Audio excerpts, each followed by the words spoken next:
I used to spend the night in hotel parking lots. What was I gonna do? I ain't had nowhere to stay, so I lived in the car. I had $35. And I said, come on, God, man, I've been trying to make this dream come true. You done left me out here like this. And I was crying so hard that he just said, I didn't like hear a voice or nothing, but he spoke to me. And however, he said, if you get up, I'm gonna take you places you ain't never been. Now I was finna quit. So I said, skip it. I'm gonna quit anyway. So I got in my car, I went to a payphone, and I was gonna call my dad. You remember back in the day where you could punch in a code and call your answering machine and get your messages? So I called and I punched in the code, and it said, doop. He said, hey Steve, this is Chuck Sutton with Showtime at the Apollo. We saw a tape of you. You're very funny. If you could get here Sunday night, we'd love to put you on television. Call me back, let me know if you can make it. So I hung the phone up. I'm crushed, because my whole dream of being on TV, and I couldn't get to New York. I got $35. How I'm gonna get to New York? I can't make it. So I'm standing there at the phone booth, and tears just coming down my face. I said, God, so that must be a sign for me to go home. Cause this it, I ain't even got the money to go to the Apollo. My whole thing, I wanted to be on TV, I couldn't even make the dream come true. This is the most messed up moment. And so I said, man, let me call this dude back and see if he said this Sunday. Cause maybe he said next Sunday and I can hustle up a little bit of money or something. I don't know what I'm gonna do, but let me just call him back. So I called him back. Steve, this is Chuck Sutton, Showtime at the Apollo. We saw a tape of yours. You're very, very funny. Look, we have an opening Sunday night at Showtime at the Apollo. If you can make it, we'd love to put you on TV. I said, it's this Sunday. Before I hit the button, I heard, doop, you have another message. Now, it wasn't there before. So I punched my code in. I listened to the second message. It said, Steve Harvey, this is Tom Sobel from the Comedy Caravan. This was a Thursday. He said, I have a gig in Jacksonville, Florida on Friday night that pays $150. If you can get there Friday night, you'll make $150. So I called him back and I said, hey Tom, did you get a gig away? He said, no, it's still available. He said, can you get there? I said, I'm in Pensacola, Florida. I'm 3.5 hours away. So I drive to Jacksonville, Florida, and that night I made the 150. The club owner said, man, you funnier than the guy we hired. If you stay tomorrow night, I'm gonna give you another $150. So now I got $300 now. So I get on the phone, I call Chuck Sutton. I say, hey man, is the gig still available at Showtime at the Apollo? He said, yeah, we got one opening left. I said, I'll be there. So I called Eastern Airlines, who used to be open back then. They had a special for $99 going from Jacksonville, Florida to New York round trip. So I parked my car at the airport. I got it.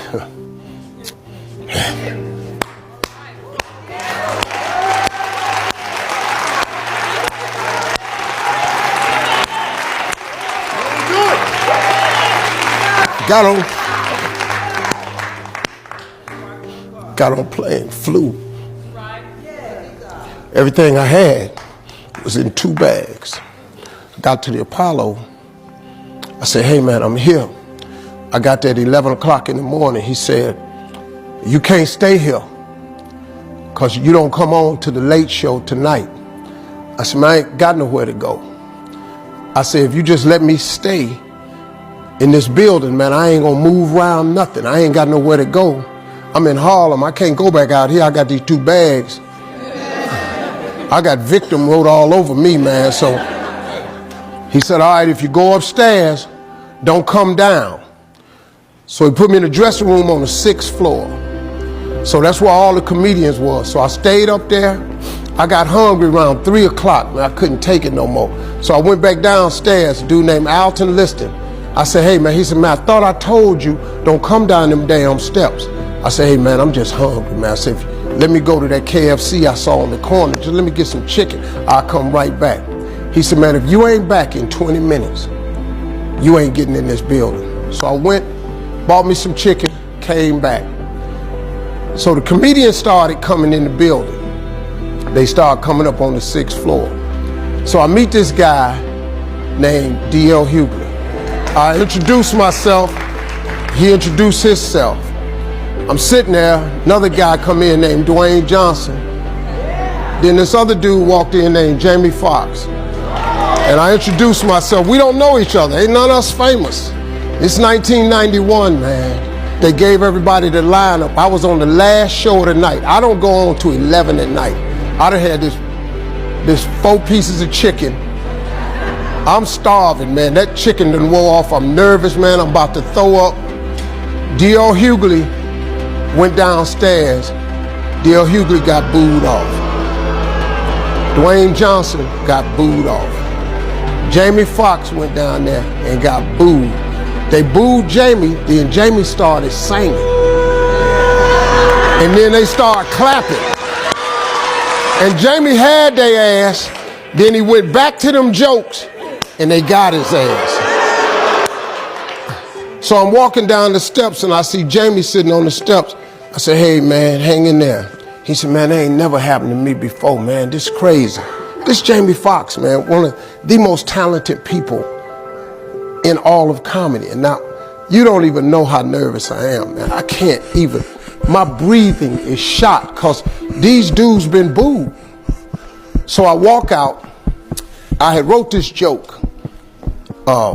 Mike Tyson had got in a fight in Harlem with this heavyweight named Mitch Green. Mike Tyson had hit the dude in the eye in the store. Now he was on the news, his eye was swollen. So the joke I wrote was, they was interviewing Mitch Green and he was telling everybody what happened, but his eye took over the interview. And I wrote this joke that his eye started talking and was just, I tell you what happened. The heavyweight champ's fist is coming towards my face. I just said, Lord, Lord, Lord. And I wrote this whole joke about this dude's eyeball talking. And when the punch came, and all this here, the Apollo, man, they went crazy. They lost their mind. I got a standing ovation, man. I walked off stage, man, just started crying. I couldn't believe it. They paid me. I made $750 for being on TV for one night. I'd never made $750 telling jokes in one night. And so that was my first television appearance. A couple weeks later, Sinbad was the host of the show. He got this job on Different World. And so he quit. And so Mark Curry became the host. And then Mark Curry got hanging with Mr. Cooper and he quit. And they came to me and said, would you come back to New York and host amateur night for us to just try you out? Oh, ain't no problem. And so I went to New York, I hosted amateur night and I was killing. But every time we went to commercial break, I was supposed to let the warm-up act take over like Ruben does. But I knew not to let the warm-up act do that because he would change the attitude of the crowd because the Apollo was a wild place. So I stayed out there. I did the warm-up and the hosting. And I created a bond with that audience. And that's how I got on TV. It was my very first TV show. I hosted Showtime at the Apollo. I ended up being the longest running host in the history of Showtime Apollo. I did that show for 8 years. Nobody ever did it for 8 years. And that was my turn back moment. See, in your life, everybody has a turn back moment. You have a moment where you can go forward or you can give up. But the thing you have to keep in mind before you give up is that if you give up, the guarantee is it will never happen. That's the guarantee of quitting, that it will never happen, no way under the sun. The only way the possibility remains that it can happen is if you never give up no matter what. Because God is always coming. He's never too late. At your worst moment, look man, when they told me I had to be in New York, I saw no way I could get there. But that God though, he make the phone ring. I end up in Florida, I make $300. Then I go to New York, I make $750. Almost got $1,000 out of nowhere. That's what happened to me. That was my moment of never giving up. That's when I first learned that faith was everything, that you have to remain faithful.